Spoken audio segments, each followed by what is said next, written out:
The first division strategy I'd like to share with you is called partial quotients. It allows them to take parts of the quotient and solve it step by step in a way that's comfortable for them.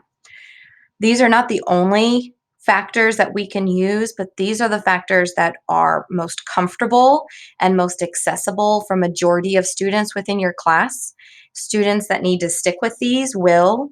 Students that have enough number sense and enough fact fluency to move outside of them will naturally do so, similar to how Graham Fletcher discusses when something takes too long and they naturally say there has to be a faster way. Then yes, you explain that there is a faster way. What other numbers could you use besides these? These are just an introductory level that allows kids to get a start with this strategy. So I'm going to do the exact same problem that we did with the why video as to why we should try some different strategies with our students.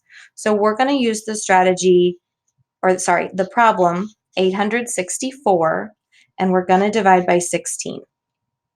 We start by putting this nice long line off to the side, and that's just because this is our workspace over here, and we're still going to do our subtraction. Very similar to traditional. However, with traditional, I have to get the exact one number up top. That will give me 16 groups of something to get close to 86. This strategy does not require them to get the exact value right away. They can take it in chunks, in parts, thus the name partial quotients. So the first thing we want to do with this is I have 16, and I want to know what one group of 16 would give me, which is 16. What about two groups of 16? If they don't just know it off the top of their head, I can do two groups of 10 is 20, and two groups of 6 is 12, so that's 32. Or just double 16, 16 plus 16. I'm going to skip the 5 because 10 is a little bit easier. If I have 10 groups of 16, I have 160. They've been working on 10 times more than since 4th grade, so we should have some handle on how we do that. Now, the 5s. You could choose to leave 5 and 50 off of your cheat sheet or off of your list over here off to the side. However, if I know my 10s, my 5s are really simple to find because 10 groups of 16 is double 5 groups of 16. I have half as many groups, but I still have 16 in each of those groups. So all I really need to do is find half of 160. I could also think of this as 16 tens. Well, half of 16 is 8, but it's 8 tens, so that's 80. That 5 strategy is critical for students to be able to quickly find 10s and 5s very quickly.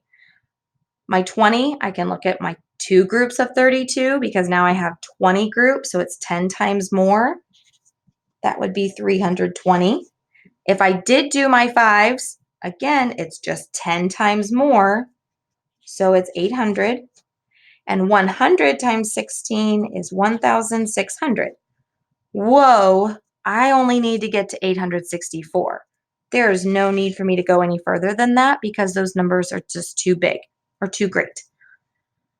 I'm going to pretend as if I did not put the 5 and the 50 on here so that you can see how successful students could be with just doing 1, 2, 10, 20, 100, 200, and still get a successful answer. Again, this is all about being accessible. Students at any comfort level with those multiplication facts have a chance of getting an answer to this question. So I'm going to look over here. I've got 16, and I want to start finding how many groups of 16 I need to get all the way to 864. I look over here off to the side. Ooh, 20 groups of 16. Remember, I'm skipping the 50 for right now as if I only did the 1, 2, 10, and 20. I can easily do 16 times 20 is 320. And I do my subtraction. I still have 544 that need to be put into groups. So I'm going to go ahead and do 20 more groups of 16. and subtract that 320. They didn't have to do any math for that because over here they had their list of numbers to use, their factors.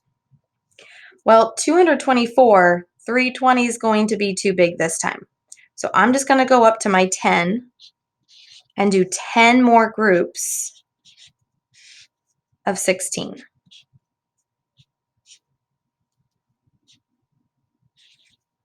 Now that I've done my subtraction, I'm down to only having 64. Well, I don't have a 64 over here, but I do have a 32. I'm going to go ahead and do 2 groups of 16 is 32. Now, you might be thinking, why don't you just do times 4 real quick? Because double 32 is 64. If you have a student that sees that and says that, absolutely. Let them put 4 off to the side and subtract 64. I'm going to stick with my comfort level for students that don't naturally see that, well, duh, 2 groups is 32, so 4 groups is 64. But now they can see, well, I just need 32 more, and that's what I had last time. 2 more groups. I now have nothing left to put into groups. So where is their final answer for this one? I want to know how many groups I used off to the side. I had 20 groups, 10 groups, so that's 50, 2 groups, and 2 groups. Sometimes it does help if you make them line the 2 up in the 1s and the 2 up in the 1s. I also, though, like to just focus on number sense with them and talk it in place value. You have 20, 20, and 10. How many do we have total for our 10s? And then we have 2 and 2 1s, so we have 4.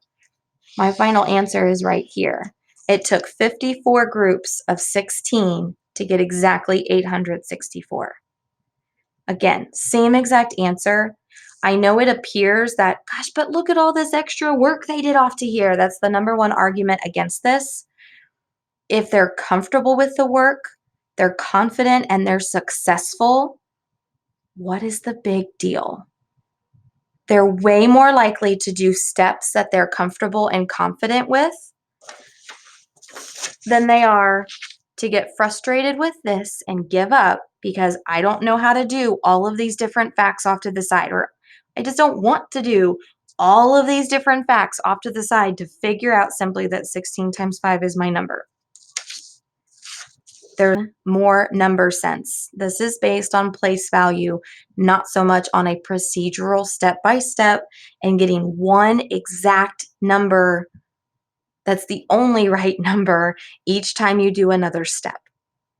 So that is how partial quotients works. That's one example. I will post a second example with an even larger number, just so you can see another round of it. If you have any questions or you would like to see it with decimals, I will gladly add another video for that.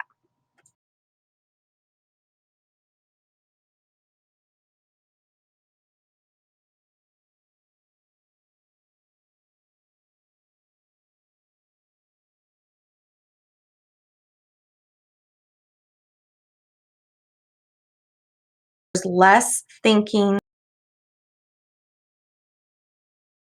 or it'll be a 3-digit divided by a 2-digit divisor.